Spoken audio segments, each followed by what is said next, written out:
everyone, what's happening? This is another episode of Professional American. I do thank you all, for listening. I'm assuming you tune in because you either like what I have to say or you respect what I have to say, even though you may disagree with what I have to say. Which may actually, that kind of ties into what's going to be discussed today. As you can probably tell from the title of the episode, this is going to be about Afghanistan, specifically the U.S. involvement in Afghanistan. This is kind of a, I don't want to say emotional, but I guess for lack of a better term, it is kind of an emotional topic for me, having spent a little bit of time there, not a whole lot. And I guess I will spend a little bit of time here, discussing my bona fides, I guess, as well as my intentions of this podcast is to go over my opinions of our involvement in Afghanistan, as well as our removing of troops from Afghanistan, also known as the exit that we did, and moving forward, and what has changed, in my opinion, over the years. Specifically, I kind of want to highlight that at the end here, what has changed. So I guess we'll start off with a little bit of my my bona fides, I guess, for lack of a better term. So I enlisted in the Army in 2003, December of 2003, and by the time I deployed to Afghanistan, our unit had mobilized.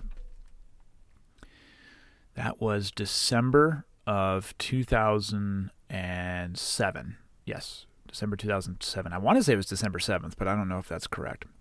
But December of 2007, it was beginning. We went from Wellsboro, Pennsylvania, down to North Carolina, which is where we received our training on a FOB outside, just on the outskirts of the base, called FOB Patriot, Forward Operating Base. So actually, I'll say some of these terms up top here so that for those who are non-military, you'll kind of understand. FOB, F-O-B, stands for Forward Operating Base. You have BAF, which is going to be the Bagram Airfield, CAF, which is going to be Kandahar Airfield, GWAT, Global War on Terrorism, OEF, Operation Enduring Freedom. I'm pretty sure that's it. I'll adjust as we go, but we did FOB Patriot. This is where we trained at Fort Bragg, North Carolina. We were there from December 2007 until February of 2008. We then left there. Our trajectory to Afghanistan went from, if I remember correctly, we went from Fort Bragg, North Carolina. We then made a pit stop in Maine for fuel. And then from Maine, we went to Kyrgyzstan, Manas, Kyrgyzstan. Let me look up with that. So I have that in front of me. Manas, Kyrgyzstan. There we go. Spelled really weird. Kyrgyzstan is Kyrgyzstan. Manas, Kyrgyzstan. If you were to look at a map, I will say it was relatively beautiful. Manas was a small village, and that we had an airbase there, and it's kind of in the north. It's almost central, but I'd say more northwestern section of Kyrgyzstan, which borders Kazakhstan, which everyone will know Kazakhstan from the movie Borat way back when, and that is right up by Russia, by the Ruskies there. So just to kind of give you an idea where that's at, it's above Tajikistan, it's above Afghanistan. So how many countries are in Kyrgyzstan and Afghanistan? Two, and if you include, because Tajikistan's got a weird border, so it's two. There's two countries in between Kyrgyzstan and Afghanistan. It's next to Uzbekistan and Kazakhstan, and it also borders China. China is the eastern border. So we went from Maine to Kyrgyzstan. We then flew into Bagram Airfield, which is in northern Afghanistan. And then from there, we went to Kandahar Airfield. And then from Kandahar Airfield, we were done flying at that point. We got in trucks and we drove to Qalat, which was where our FOB, Forward Operating Base, Lagman was, which is where FOB Lagman is where we spent the rest of our time by the time we got there was March, so March of 2008, until we officially left in late October, early November of 2008. And then we just kind of did the reverse, going home, Lagman to Kandahar to Bagram to Manas, and then back home. I do believe, actually, on the way over, we did stop in Ireland, if I remember correctly, because we went. I think that's true. We stopped in Ireland for fuel. And on the way home, I think the way home was a true 24-hour flight, and that sucked. But anyway, that goes to give you my trajectory. So I was in Afghanistan from, with the exception of a small chunk of leave in the middle, I was there from March to November. Where we were, Qalat is down in the southeastern. It depends on what you want to qualify central. I would say it's more south central, but it's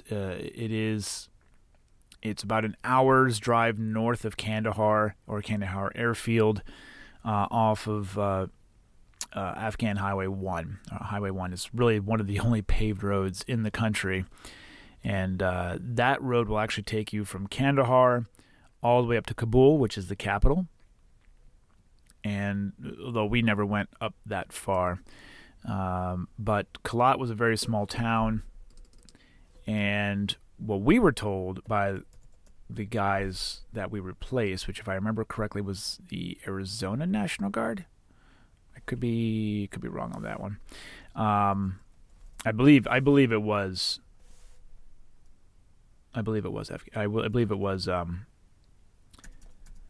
Arizona. I'm having a brain fart here. I believe it was Arizona. But anyway, and Qalat, it's a weird area. In Qalat there is a former palace that belonged to Alexander the Great. He built this massive palace. And actually, if you want to look it up on, Qalat is on Wikipedia. It says, and I'll just save you the time. So it is in Zabul province. We knew that. Actually, I think it's right. I think it's one of the first cities in Zabul province. And it says here the population is around 49,000 as of 2015. I don't know where the hell all those people are. That was a lot of people. I don't know. I don't know about that. That doesn't sound right. I don't know where they all were, if that is true. Or maybe it grew that much more after we left in 2008. But we were told, I'm getting off track here, but what we were told is that a lot of shit went down, is what we were told. I believe the guys before us ended up losing a guy. That's what we were told. We were told, to keep your head on swivels. Stuff's always going down. And actually, since getting out, I've listened to people speak about Qalat or spoken to people who have talked about Qalat, telling us that, the phrase "a lot happens in Qalat" was pretty common, and that it was known to be a hotspot from time to time. We were very fortunate. We didn't have any injuries. We didn't lose anybody. We had a pretty tame time there for the most part. It was a lot of... in 2008, things were starting to change gears on the global war on terror. It was more what we called the Hearts and Minds tour. We were no longer there for the shock and awe. We were now there for more of the let's develop a relationship and let's help build this country up. To borrow a phrase of today, build back better. And so a lot of the rules of engagement had changed as far as who we could engage with, how we would engage with them. We were part of a provincial reconstruction team, or a PRT. So again, it's in the name, PRT. We are helping reconstruct this little section, and whether that was with humanitarian aid, with helping with money and supplies to build things like schools or hospitals. And it involved a lot of meetings. For us, the Army section, we were deployed with an Air Force element and a Navy EOD team. And our element, the Army element, was actually the Sec 4, or the security force. We were armored taxis. That's all we were. We would simply get an order for a mission. The mission would be to take so-and-so, who might be an officer, might be a civilian, or take this team of people to said section of city or to some town on the outskirts of the city, and have a meeting with them, or a shura. Have a meeting with them, find out what they need, find out what needs to be done. That would be the bulk of our missions. It was a lot of escort missions for meetings. Sometimes we would do missions. Our taxi service would go from Qalat, from our FOB, Forward Operating Base Lagman, and we would go down to Kandahar Airfield. So either we would drop people off there or pick people up there. Our mail would get delivered to Kandahar, so we would have to go pick it up at Kandahar Airfield, or CAF. We'd have to go to CAF and pick it up. Supplies, if we needed any resupplies, if for some reason someone wasn't coming up our way, we had to go down to CAF to get it. And that was the bulk of our missions. We were also QRF, or a quick reaction force. So if anybody got in a predicament where they needed extra assistance immediately, we would get spun up to go out, whether it was any sort of contact, whether it was an IED, which was actually pretty common. An IED is an improvised explosive device. These are usually some form of explosive device that was typically buried, and more commonly, by the time we left, they were putting them in drainage pipes underneath the road. In an attempt to, like I said, Highway 1 was one of the only paved roads in the country, and it went right through Qalat on the way to Kabul. So an attempt to blow that up and isolate the region. There was a big bridge just outside of Qalat, so that got blown up a few times. Somehow it never fell, which is weird. We still continue to drive over it. But and I think the last explosion made it pretty unusable, so we had to go around. But so their attempt was to isolate the region by cutting off the main highway. And so that was another thing we would react to. We'd go out with the EOD and pull security for them while they would defuse, detonate, whatever they would do with the bombs. So that was our main mission. We were QRF. We helped out with the medevacs, the medical evacuation helicopters that would come in.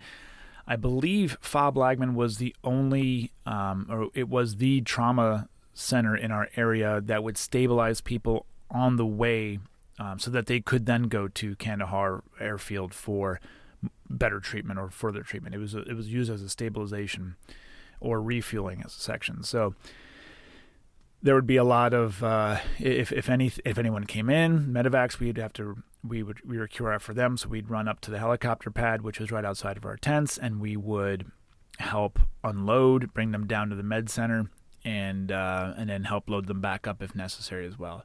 So that was the bulk of our mission. It was interesting. It was a good time, with a lot of shit sprinkles on that donut, but I say all of that because we did kind of to give you an idea. So that was 2008. Look, let's take a step back here. Operation Enduring Freedom started.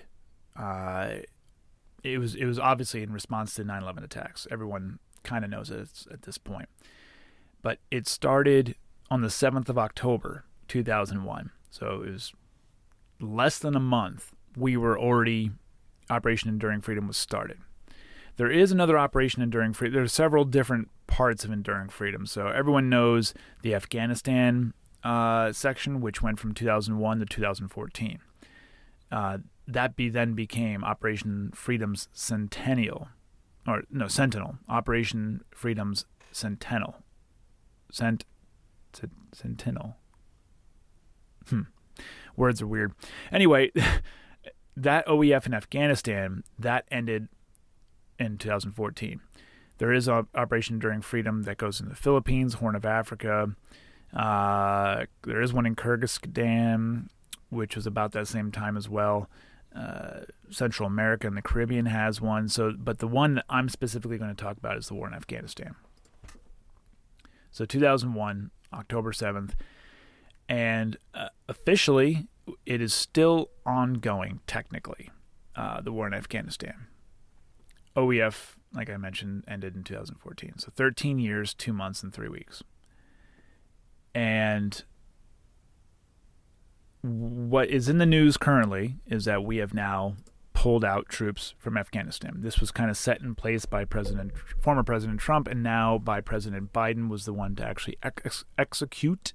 Words, again, are weird to say. Execute the mission of leaving. And what's really weird, I don't know how to feel about this. It is Iraq and Afghanistan have long, at least in the U.S., have been viewed. Well, I shouldn't say long, but in more recent years, we keep hearing this term, the forever war. We keep hearing this term, regime changes and all this stuff. And it's weird. I've had mixed feelings. I think a lot of people toward the beginning, thought, why the hell won't we just bomb the crap out of this place? Let's wipe them off the face of the map, and then as retaliation, and just leave them alone. And in a way, I was probably one of those people. I was also young, but part of me now actually kind of agrees with that, is in one way, shape, or form, and I'll come back to that later. But here we are, 20 years, almost 20 years later. Next month will be 20 years since the attack on 9/11, and then in October will be 20 years since boots on the ground there. And you hear the term forever war, and you hear us pulling out, and some people, it's come down to really black and white is what people are trying to make it. Either you're for staying there forever in a forever war, or you're for leaving and not letting anybody else die there. And I think it's a lot more complicated than that. I really do. Because a lot of Afghan people, the people that we would see during missions, the kids that would come up to us during missions, a lot of the people that we would interact in, not the shitbags, not the people who were just, who were willing to work with the Taliban. The average person, they enjoyed us being, I don't want to say they enjoyed, but they didn't mind that we were there, because they knew so long as we were there, the Taliban would be not as present. I shouldn't say wouldn't exist. They would be not as present, or at least a little bit more sneaky. So that's a good thing, right? I mean, we all know about what the things the Taliban has done to people over the years. And a long time, not a few years, a long time. We've all heard about it. Not good things. However, Afghanistan's known as the graveyard of empires for a reason. For thousands of years, people have tried to conquer Afghanistan. It's never been done, and the Russians were there, I believe, for 10 years.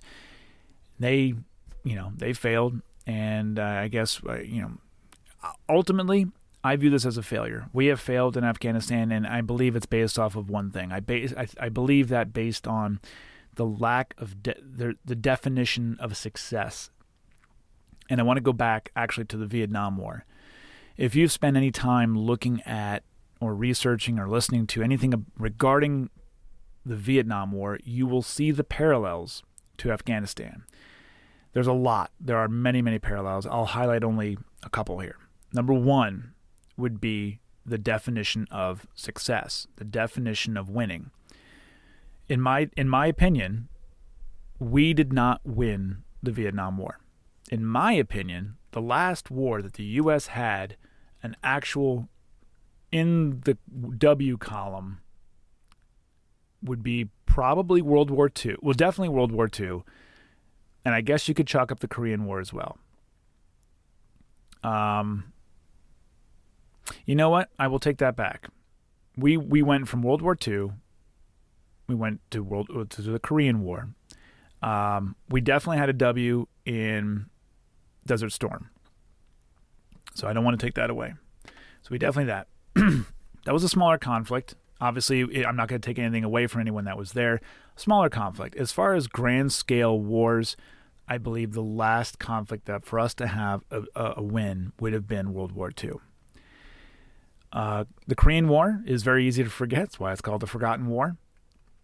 But the Vietnam War was not a success. It was not a success. Let's try that.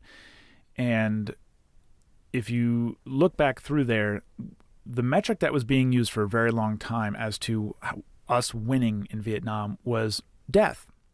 The death was the metric of success.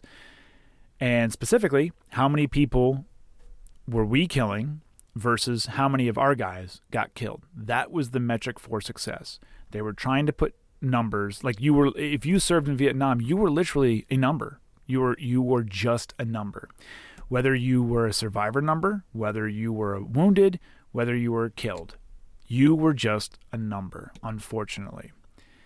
And that was the first time our country finally saw a little bit behind the curtain of the U.S. government and realized that they were being lied to. And it was the last time that the U.S. people actually trusted the government, in my opinion. So because we were using, and really that was our first real guerrilla warfare. Well, you could argue a little bit of it in World War II, at least in the Pacific, but for a full-on, ununiformed enemy would be Vietnam. And when you only put the metric on who's winning as by how many people are being killed, you're not, that's oversimplifying it. You've moved the bar. It's kind of similar to COVID right now as well. The bar just keeps being moved, and so there is no real definition of success.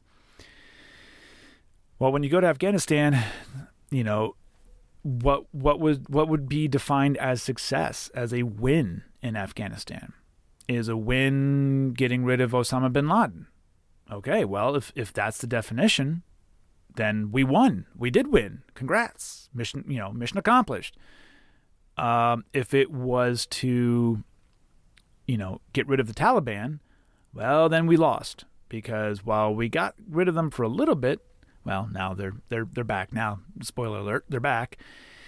If it was to set up a government that we felt could handle the country better, yes, maybe, not really. And is success we're not losing anybody there anymore? Because I don't know when the last death in a U.S. casualty in Afghanistan was, but I don't believe it was it's been a while. Man, I really should have looked that up before doing this, and I don't want to do it in lifetime here, but I will have to share that later. So, I mean, it really comes down to your definition of win. We have not won in Afghanistan, and I don't think it will go down as a victory, and and it's a shame. Maybe we've had little victories here and there, and I'll give you that. But as a conflict in general, as Americans, we haven't had a win in a very, very long time. And I think that's a problem, number one, but I'm not going to go down that road yet.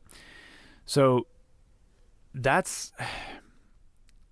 think that's the overall problem, is we never had a real defined mission. Yes, we knew, to get rid of the Taliban, put in a government that we knew could, handle the country, and most importantly, find out Osama bin Laden. Well, define success. However, fast forward now that we've pulled out drastically, it's been predicted by many people as well, much smarter than myself, with many more years of experience than myself as well, I might add, that there would be a vacuum. That as soon as we pulled out, there would be a vacuum and the Taliban would be back and all of this would start all over again. Sure enough, here we are. I mean, Bagram Airfield, as soon as we left, it was looted. People were already in there, ravaging the place. I had spoke to somebody, 4 years after I left Afghanistan, who had been at FOB Lagman after me. When it was there, we actually left the U.S. left the FOB and handed it over to the Afghanis, and that place was destroyed as well. And according to the New York Post, they have an article here from July 5th. Bagram Airfield looted as U.S. forces slip away in the night from Afghan base. So we didn't even, I know I had just heard this on the Digression podcast with Chris and Jody. They had talked about this in their news segment. And, they didn't even tell their Afghanistan component there that they were leaving. They left in the middle of the night. No one saw them do it. And now, Bagram Airfield gets looted. There's another article here. Let's see if I can find it. I was just looking at it. What did the U.S. leave behind in Bagram? This was July 7th on Yahoo News. I guess all we did was shut off the electricity and leave. We didn't tell the new Afghan commander that we were doing it. And let's see. Let me scroll down here. We left a lot of vehicles. A lot of MRAPs, so civilian vehicles, MRAPs, which are the mine-resistant ambush-protected vehicles, which were starting to come in when I was there. They got left there, so all these nice armored vehicles are just sitting there. I thought we had left some aircraft, too. Where was that? We left ammunition, obviously. Man, I thought we had left some aircraft as well, but I could be wrong.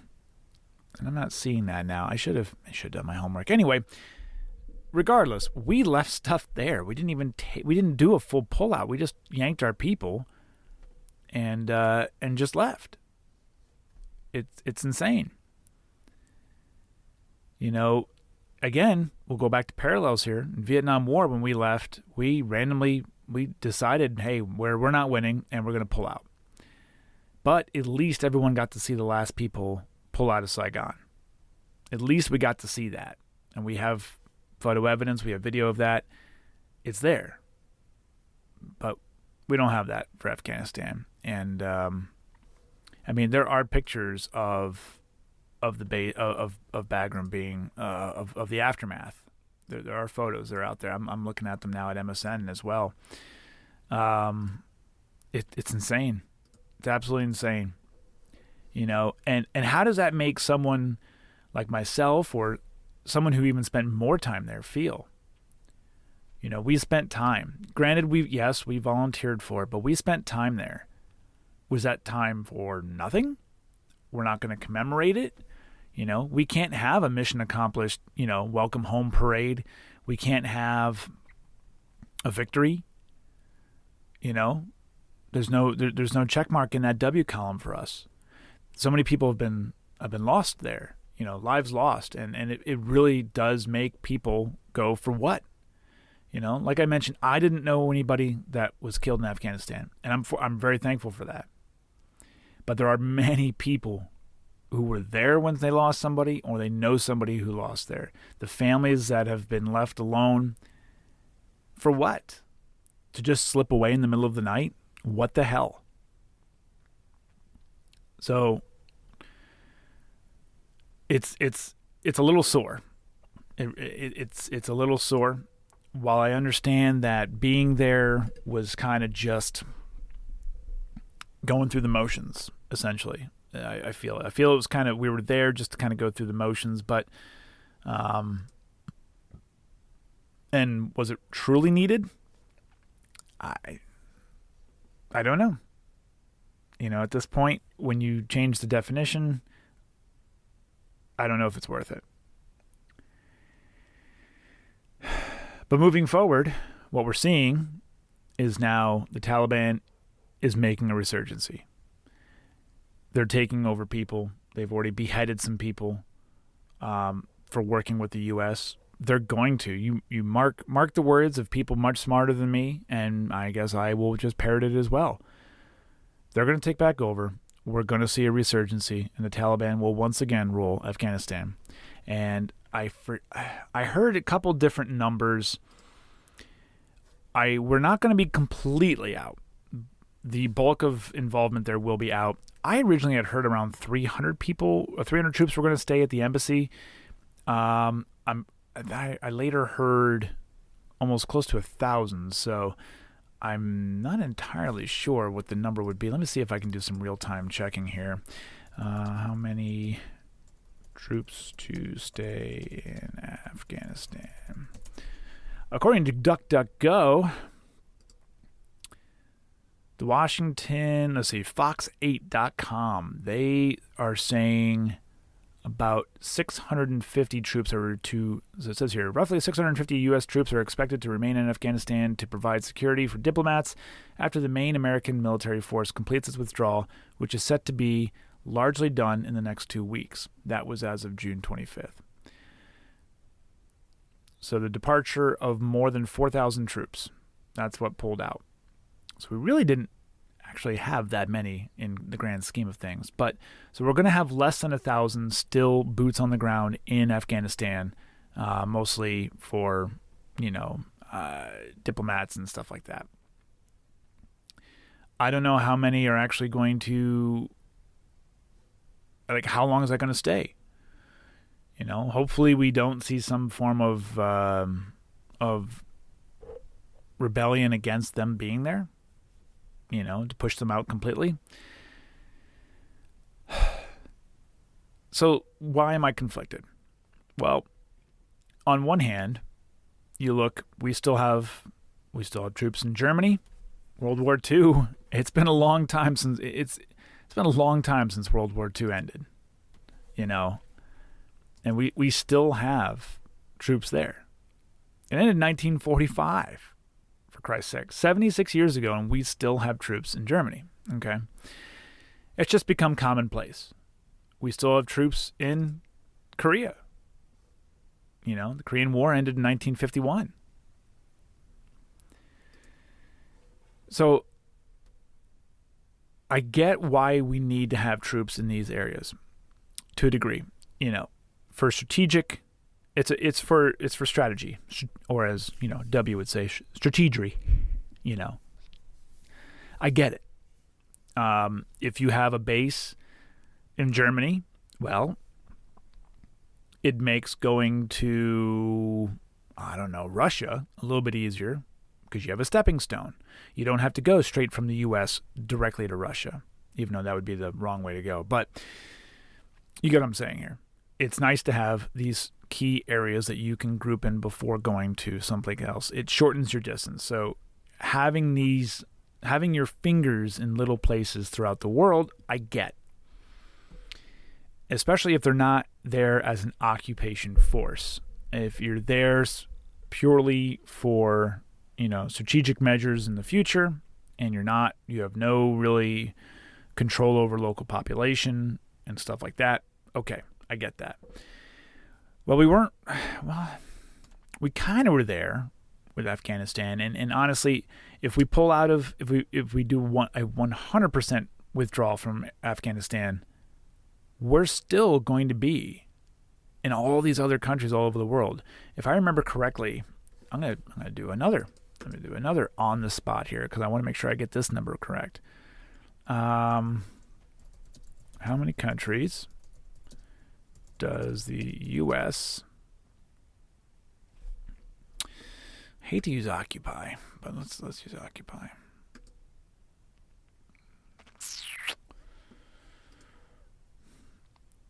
I had heard that we had forces in about 140 countries. If that is correct, I don't know if I'm gonna see. This says 82 countries we occupy. Now, I guess it depends on what you mean by occupation. But it says 951 cities in 82 countries. This was written by The Guardian. When was this? I don't see a date. It's interesting. Oh, October 2011 is what it says. So it might be more now. Let's just say it's 100. Okay. Let's just say it's 100. And we pull out of just Afghanistan. And, well, okay, we'll include Iraq. We have no involvement, no boots on the ground for Afghanistan or Iraq. That leaves 98. You know, if the 82 number is correct, then we just have 80 if we do a complete pullout. So we're still, does that mean we're in a forever war with Germany? Are we still in a forever war with Korea? So I guess my objection is to the term forever war. I get the importance of being there. On the other hand, I don't feel we need combat operations there anymore, because ultimately we will either, in Afghanistan, we will either have to have combat operations forever, or we don't. So we either have to be there fighting, and it would never end.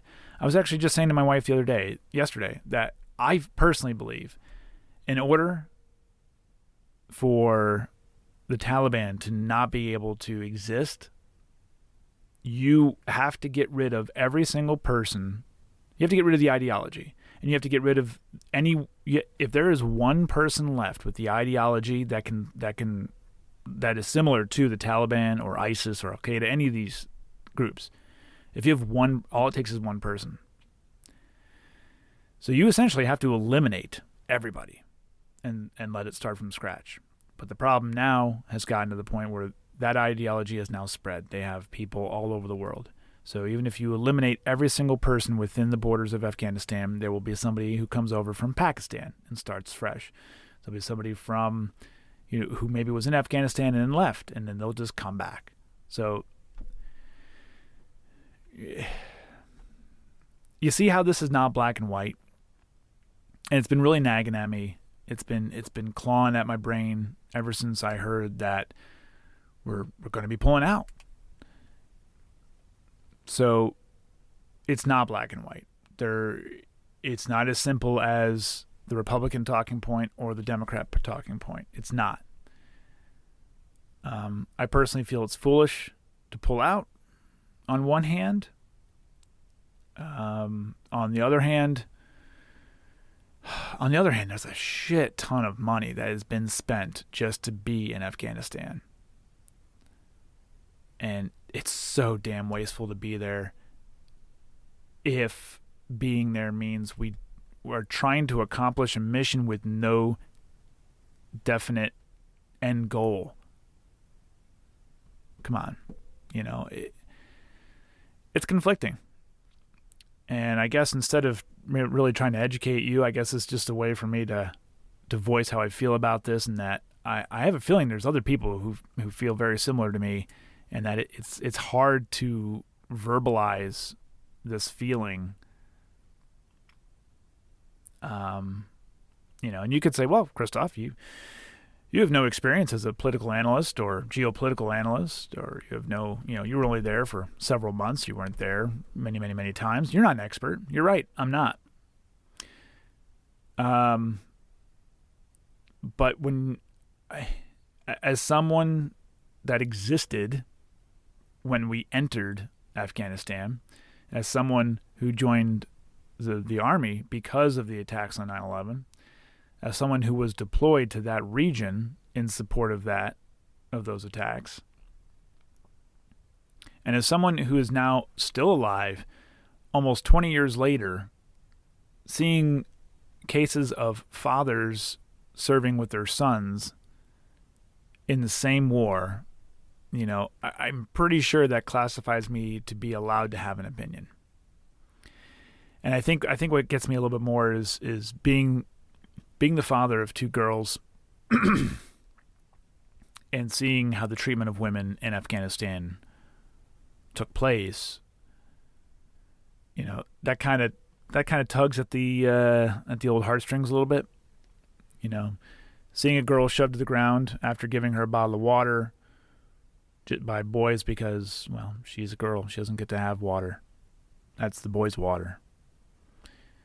Seeing that kind of changes your perspective a little bit. Knowing that girls had an opportunity to go to school while we were there. Knowing that girls and women had the opportunity to have a job and, like I said, to go to school. That's a good thing. And if you think that the Taliban are going to continue to let these girls go to school and these women go to school, well, I think you're a little mistaken. And however, on the other hand, it's not my country. So am I supposed to care or not? I don't know. I can empathize with humanity. But part of being empathetic is you have to be very careful, because if you're going to dish out some empathy for one person, you better be ready to dish it out for everybody.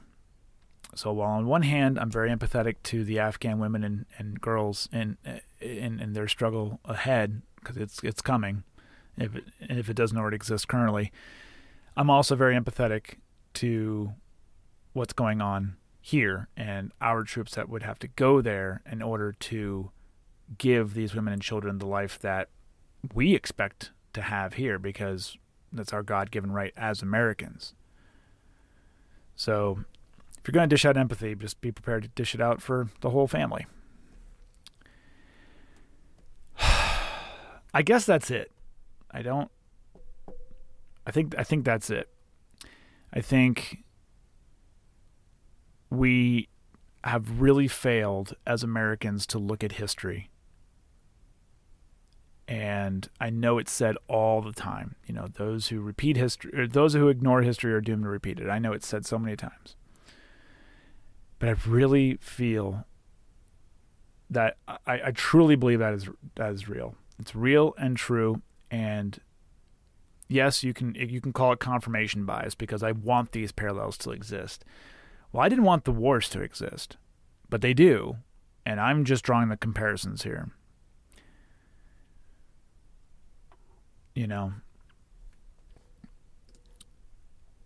It's the other parallel that I'll draw, because this one cuts close to home for me too, is in Vietnam. You had Agent Orange and all the effects that happened after the troops got home. It was something that was done to the troops and to the people of Vietnam. It was lied about, was covered up. And then once the illnesses started rolling out, denied accountability. And what we're seeing now in Afghanistan is involving burn pits. And I'll probably do another episode on this sometime. The burn pits are exactly what they sound. They're pits that you burn stuff in. You don't exactly invade a country and go, hey, we're here to take over.